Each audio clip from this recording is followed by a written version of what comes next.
Hey guys, it's me. This is actually part 2 of the burlap and ribbon wreath tutorial.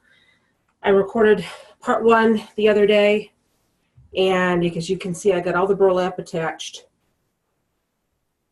It ended up being a little bit tighter down here than up here, but you know what, honestly, I ended up using both of my entire 30-foot rolls of burlap that I showed you. I think it came out really nice. Now, again, don't freak out trying to make sure all your little burlap poofs are the same size. You see how some of mine are a little bit squished. They don't all have to be opened up perfectly. And that adds to the rusticness of it, like I said. Plus, we're going to be putting ribbon streamers around your burlap. So you're going to be covering it up anyway.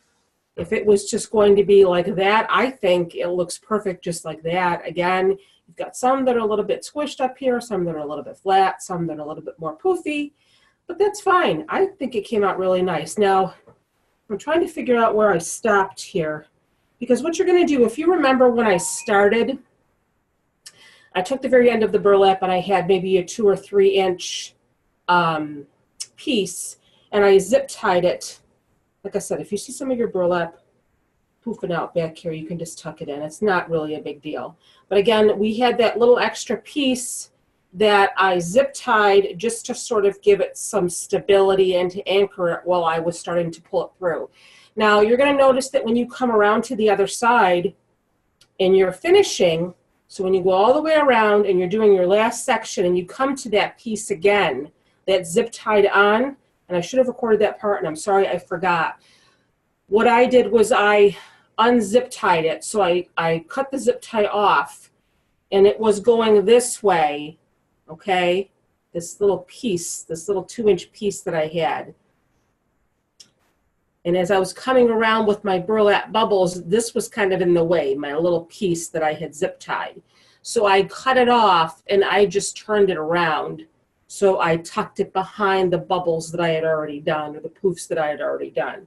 And I hope that makes sense, because it was sort of in my way when I was coming around the other side to do my last row of poofs. So I needed to just snip that. What's this piece here? This piece is kind of bothering me. Is this the one? You can go ahead and you can adjust when you're all done. But again, it's not going to matter how perfect they are, because you're going to cover it with ribbon anyway. So that's what I did, because it was in my way. So I just went ahead and I snipped the zip tie. I flipped it around and I zip tied it just underneath the other section that there we go, that I'd already done. Now we're going to do a ribbon, and the ribbon is kind of, it's not difficult, but you're going to want to take your time. And let me explain what I mean. I decided, instead of using the plaid that was in the picture, because that's more of like a Christmas theme, I'm going to use this pretty floral ribbon that I had and make it sort of like a spring theme.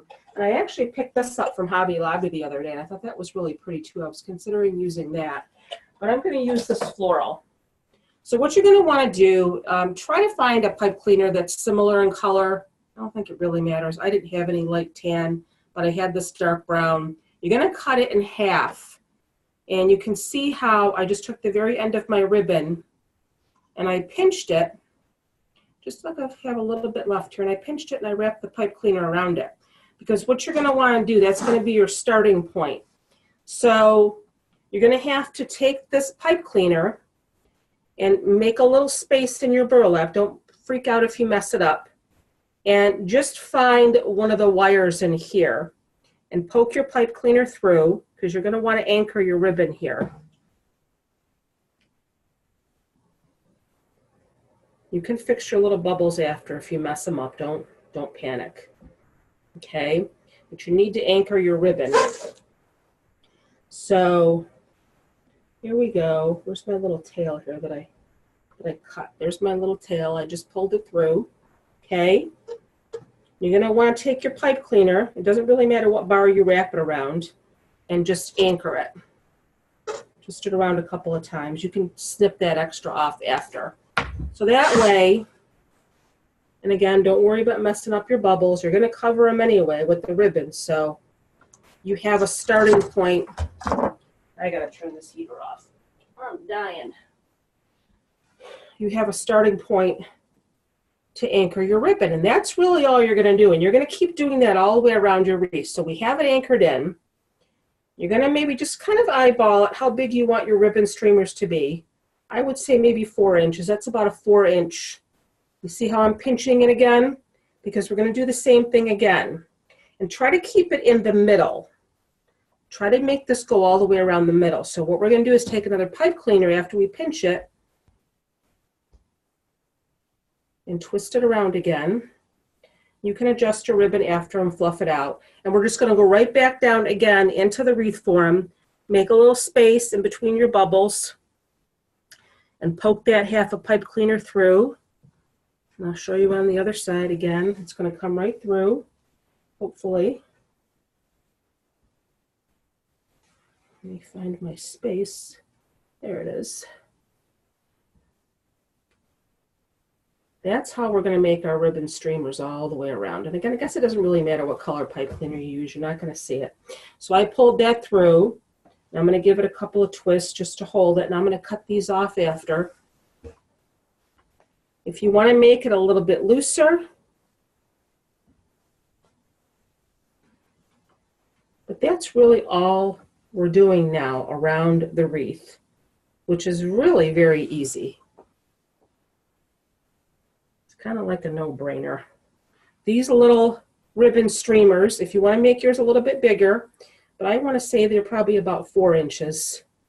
If you want to measure to make sure they're all the same size, so you're not worried that one's going to be bigger than the other, you can certainly do that. But we're going to go all the way around with this ribbon. And when we get to the other side, we're going to make a little bow. And then, like I said before in the first video, I have some little flowers. I'm just going to put a couple of these, maybe 1 or 2 of these. I don't even know what these are. It's from the at-home store. It doesn't even say the kind of flower it is, but I thought that they were so pretty. And I'm just going to put a couple of these, like I'll pick these right off the, you can pluck them right off and just, I'll glue them right on the corner. Put the bow on one side, put the bow on one side and the flowers on the other. And I think that'll be really, really pretty. Okay. So I think you pretty much have the idea of what to do. So we're just going to do the same thing again over here. Get your half a pipe cleaner, feed it down through.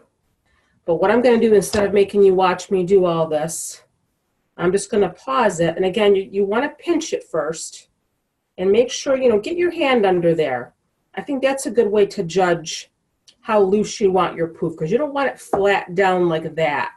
You want it to sort of be poofed up. So as you're making your poof, put your hand under it. And that will be a good way to guide how you want your ribbon to lay. Because again, you don't want it to be totally flat. You want it to kind of poof up a little bit. Now, if you feel better with measuring it to make sure that each one is the same size, you can certainly do that. Like this one, I pretty much guessed it. It's about 4 inches. If you want to go ahead and measure this one before you do the next one, that's fine. But I'm going to pause this, and I'm going to finish going around with my ribbon. And when I get to the other side and I do my bow, I will come back.